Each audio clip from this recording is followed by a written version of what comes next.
बालिन शाह एकजना औषध र्यापर, उनका चर्चित गीत पनि छैन। यहाँ मैले कयौँमा हामीहरूले कसैलाई आधुनिक गीत भन्यो भने हामी नारायण गोपाल सम्झिन्छौँ होला, पप गीत भन्यो भने नवीन के भट्टराई सम्झिन्छौँ होला, पछिल्लो राजु लामाहरूदेखि लिएर पछिल्ला प्रशान्त तामाङसँगका मान्छेहरू सम्झिन्छौँ होला। गायिका भन्यो भने पनि हामीले अन्जु पन्तहरू लगायत हामी विभिन्न जन्डरका गायकहरू समीक्षा पछिल्लो जमानाको समीक्षा अधिकारी सम्झिन्छौँ होला। र्यापकै कुरा गर्ने भने नवबुद्धलाई सम्झिन्छौँ होला, श्यामबुद्धलाई। खोइ त तिनको नाम र्यापमा त थिएन।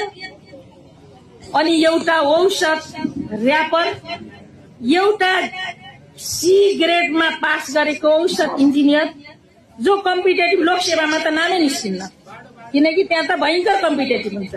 प्राइभेट सेक्टरमा काम गर्नको लागि पनि आफ्नो स्किल बेच्नै पर्छ।